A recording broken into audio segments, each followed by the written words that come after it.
All right, so this is take-home quiz video number 1 for quiz 5.2 paired t-test. It's going to be a long video, so please allow yourself extra time. You'll need a calculator and extra paper to do your work. So oftentimes parents of students have bad experiences with statistics courses and pass on their anxieties to their children.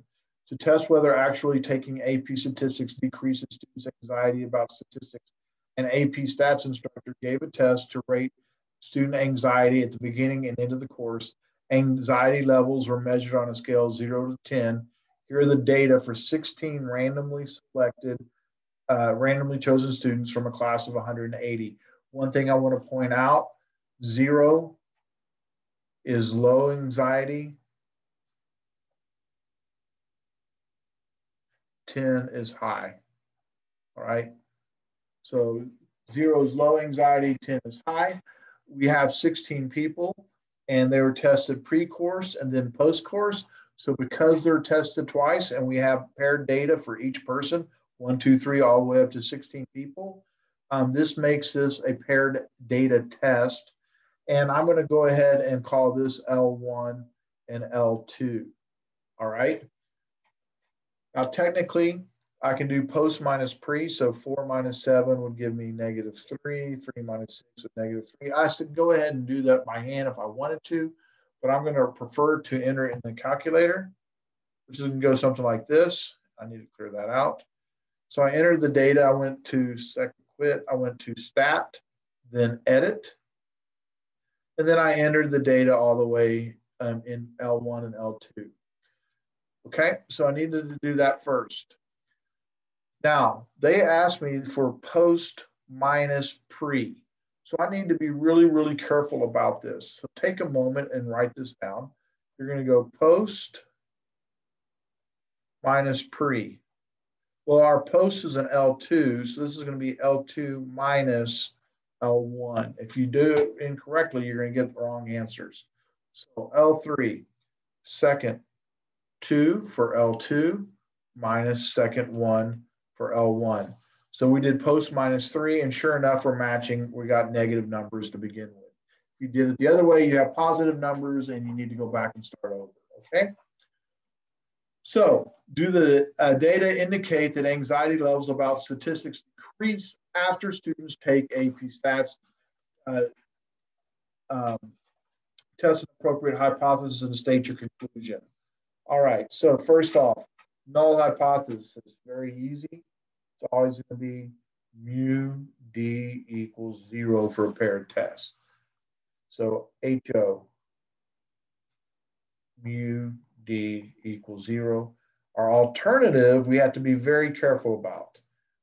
All right, so it's going to be mu D and 0. We need to be careful about choosing the inequality. So we went post minus pre. That's the order we went in. And we're supposed to have high anxiety here, and then they wanted to decrease here. So this means that's my order, post minus pre. So this means my inequality is a less than. And because I had to pay attention to what they said they wanted post minus pre. So my post is supposed to be smaller. How did I know that? Because they wanted to see if it had decreased. All right. So the post should be less than the pre. Had you done pre minus post, which is not what it asked for, but if you done pre minus post, this will show you the importance of actually doing this little step. Pre was supposed to be high, post is 3, and this will change the direction of our inequality. So really important that you read and answer what they asked for, post minus pre, write that down, and then always sit there and go, okay, take a fictional number. Pre-test was 9, fictionally it dropped to 3. All right, so it worked really well in this case. Then number 2, define the parameter and write your conditions. So let mu D equal the true population mean difference. Now I'm using this word because it's mu D. All right, it's a paired test. Mean difference in what are we interested in? Anxiety levels. What order? Post minus pre-course. All right, conditions. And by the way, you're going to need a separate sheet of paper, obviously, because there's just not enough room. So the very first condition is random sample. And they told us right up front that they had a random sample of 16.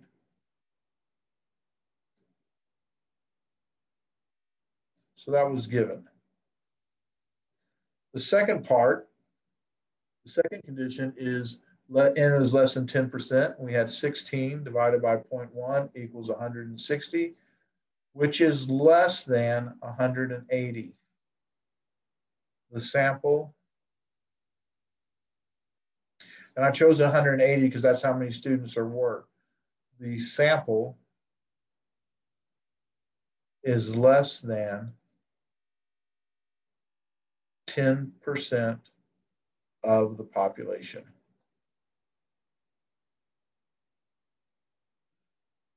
All right, the sample is less than 10% of the population. 3 is whether or not they're independent.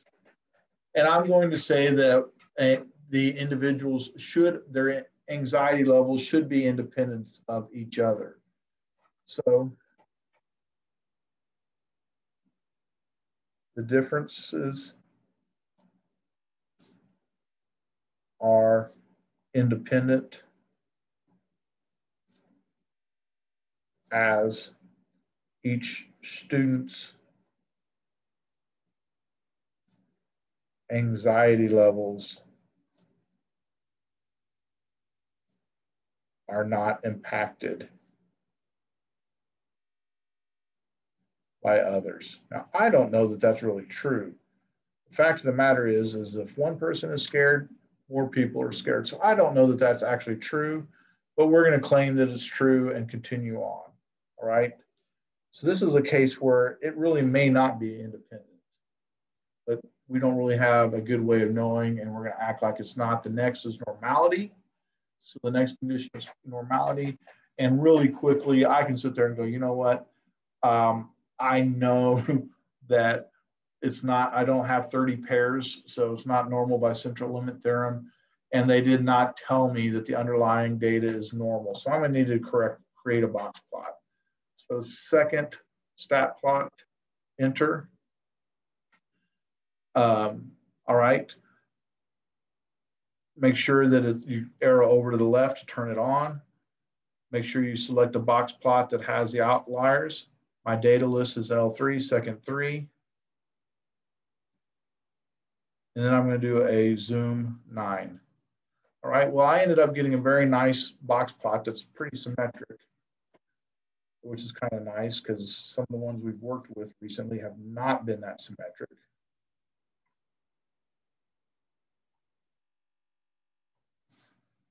And I can use the trace feature because I do need to make sure that I label it out.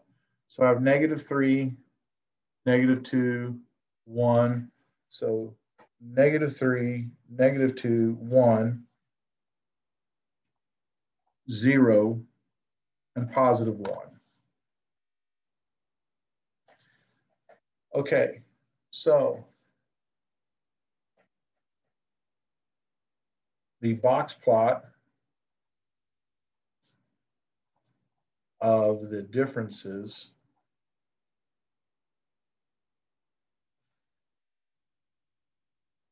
is reasonably symmetric with no outliers. The distribution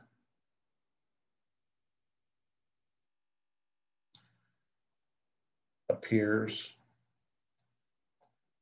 to be, looks like my pen is running out.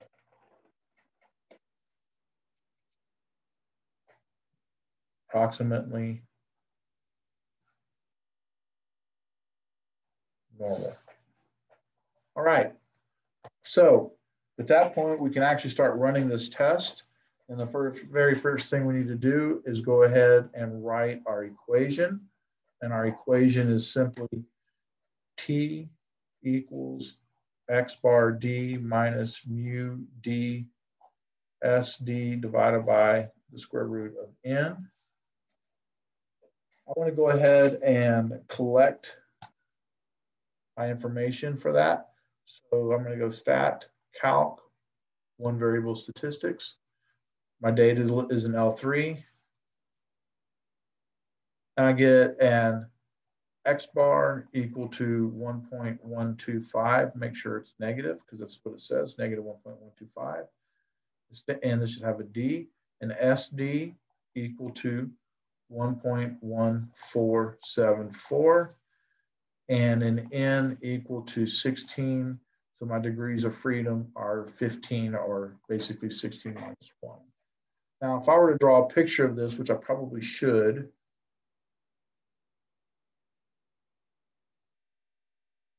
the claim is that we have a mean of 0. That's the claim. That there was no difference in anxiety levels, what that would say.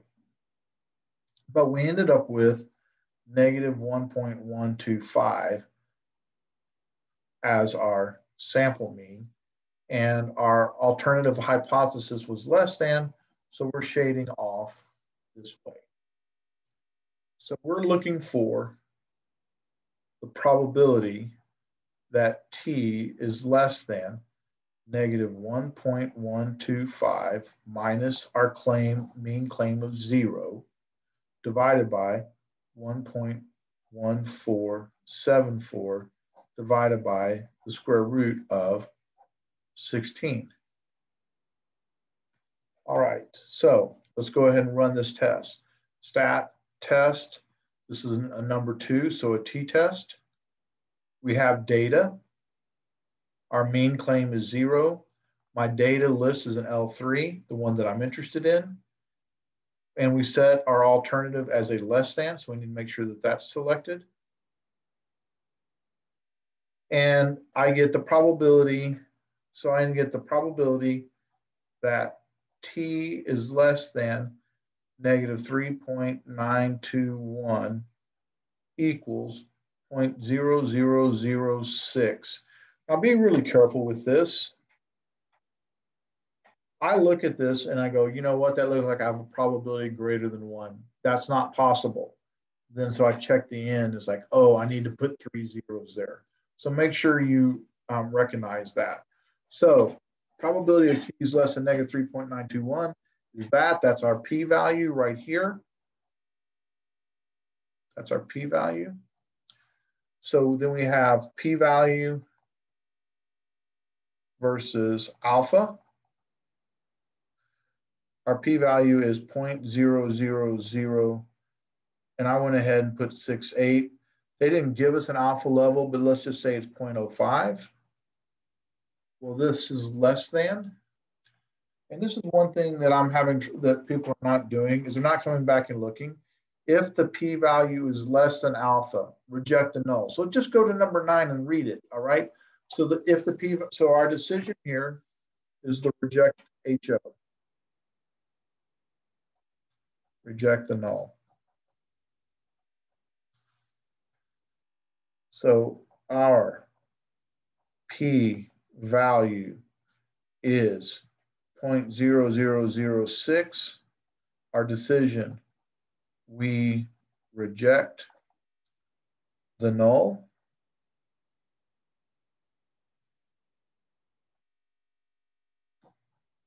There is sufficient evidence at alpha equal 0.05 to suggest that the true population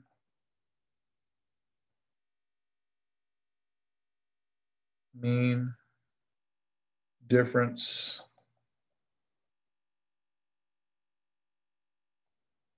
in anxiety post minus pre-course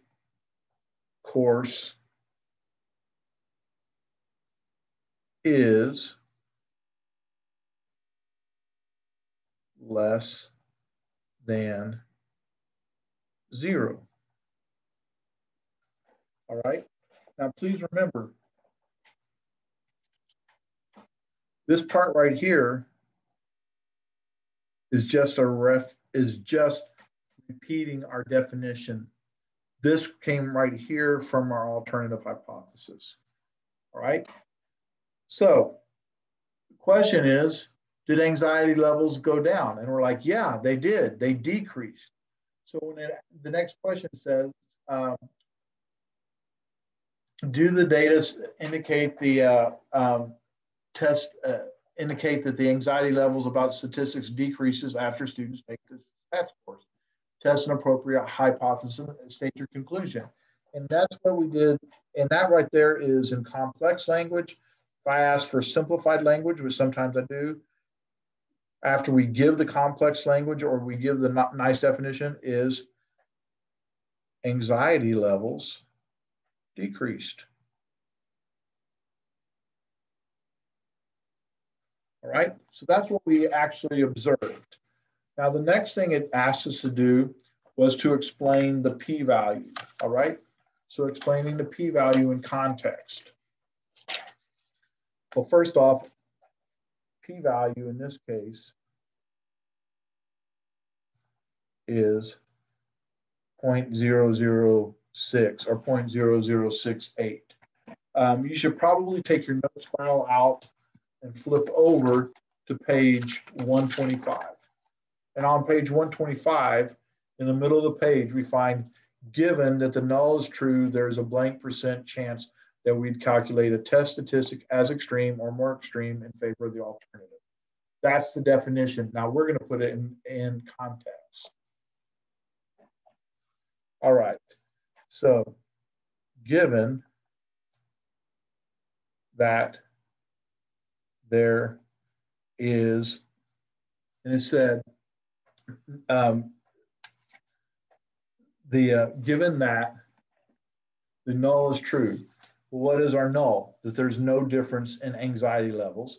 Given that there is no difference in anxiety levels, there is a, and I'm going to change that 0.006 into a percent. So this is going to be 0.06% chance that we would get a test statistic as extreme as x bar d equal to negative 1.125 in favor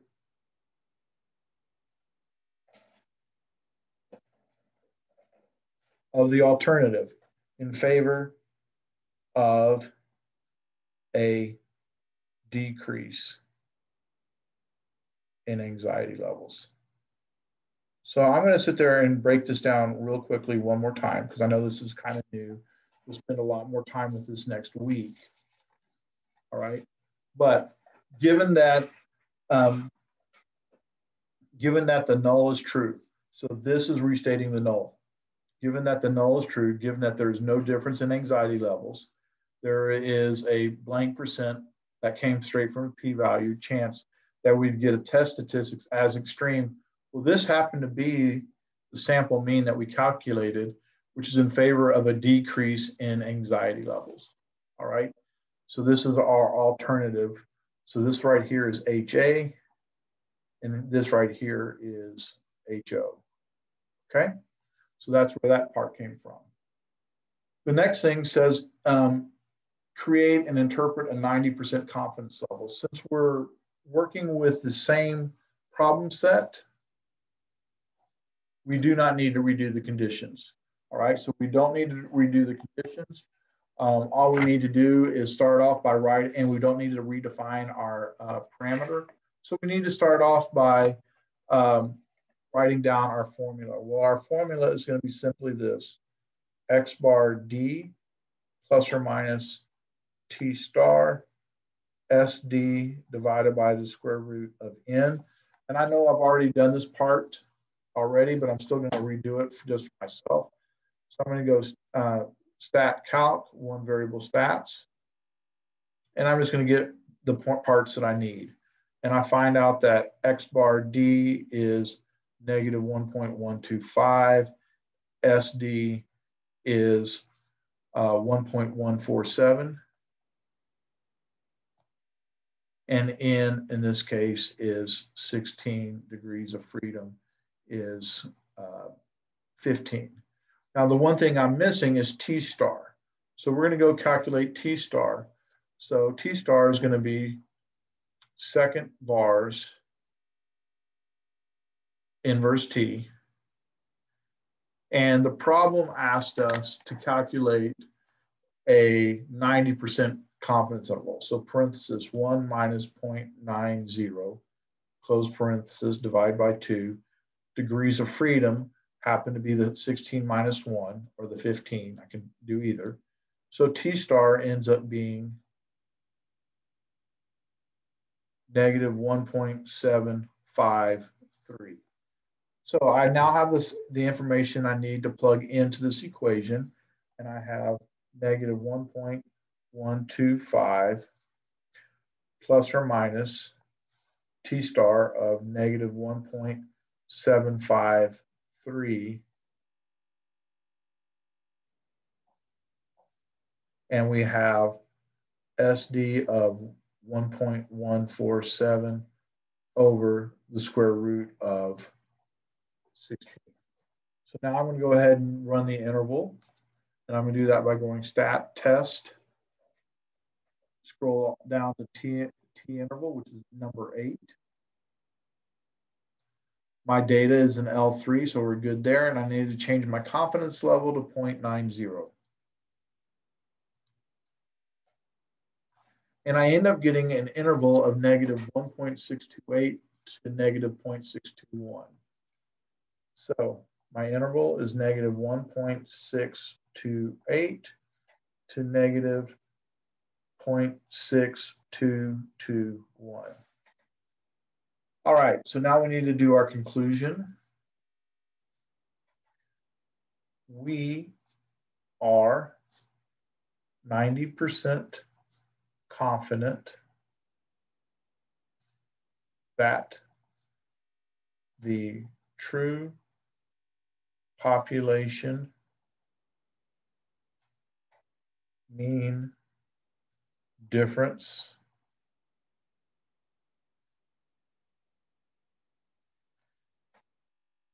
in anxiety levels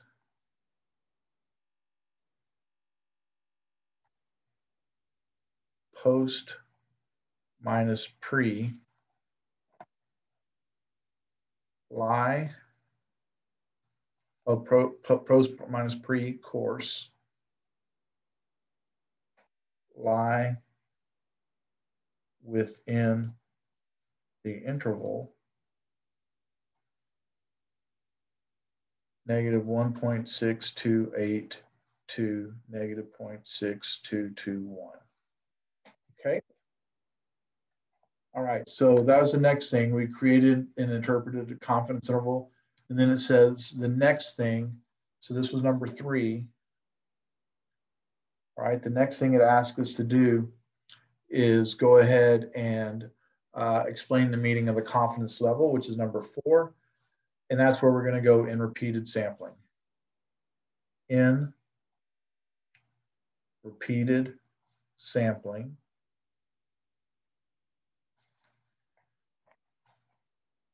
we expect this method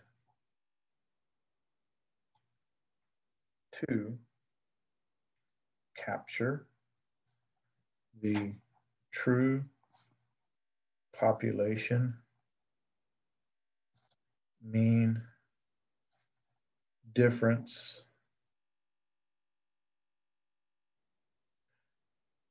in anxiety levels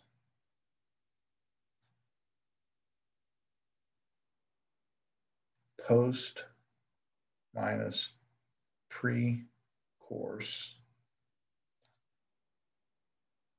90% of the time. All right, so in repeated sampling, we expect this method to capture the true population mean difference in anxiety levels post minus pre-course 90% of the time. All right, and so that will conclude the first scenario video. And I will stop recording.